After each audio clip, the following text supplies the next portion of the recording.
పులుపు కానీ నిమ్మరసాన్ని కానీ ఎక్కువ వాడితే రక్తం విరిగిపోతుందని చాలామంది పెద్దలు ఈ మాటలు ఎక్కువగా వాడుతుంటారు. చాలామంది నమ్ముతుంటారు. మరి న్యాచురోపతి విధానంలో నిమ్మకాయని ఎక్కువగా వాడుతుంటాం, పళ్ళ రసాలు పుల్ల రసాలు ఎక్కువగా వాడుతూ ఉంటాం. చాలామంది మిమ్మల్ని ఇట్లా రక్తం విరిగిపోతుంది అంతంత వాడకూడదు అంటుంటారు. మీ నిమ్మరసం డైరెక్ట్గా బ్లడ్లోకి వెళ్ళిపోతే అలాంటిది ఏమైనా జరుగుతుంది అనుకోవచ్చు. పాలల్లో పడినప్పుడు విరిగినట్టును మరి రక్తం లోపలికి వెళ్తే రక్తం విరిగిపోతుందంటే తప్పండి. అది మీరు తీసుకున్న పులుపు రసము కానీ నిమ్మరసం కానీ పొట్టాప్రేగుల్లోకి వెళ్ళాక ఆమ్ల స్వభావం నుంచి క్షార స్వభావంగా మారిపోతుంది. పులుపుగా బ్లడ్లోకి వెళ్ళదు. అట్లా వెళ్తే మీరు బ్లడ్ ఎప్పుడన్నా కారెట్లా నోట్లోకి వచ్చినప్పుడు పుల్లగా బ్లడ్ ఉండాలిగా ఉంటుందా? నిమ్మరసం కానీ పుల్లటి రసాలు ప్రేగుల్లో జీర్ణమైపోయి యాసిడ్లతో కలిసి కెమికల్స్తో రియాక్షన్ వల్ల రూపం మారిపోతుంది.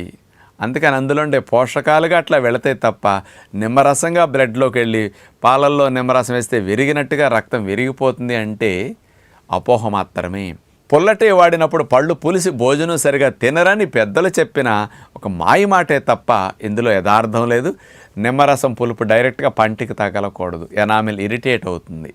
ఇలాంటి వాటి వల్ల అలా చెప్పి మిమ్మల్ని దూరం చేశారే తప్ప రక్తమేం విరగదు. చక్కగా నిమ్మకాయల రోజుకు ఒక 5-6 వాడుకున్నా, మరి ఉపవాసంలో 7-8 నిమ్మకాయల రోజు వాడినా, పుల్లటి నారింజ బత్తాయి కమలా జ్యూసులు వాడినా రక్తానికి ఏమీ నష్టం ఉండదని గ్రహించండి.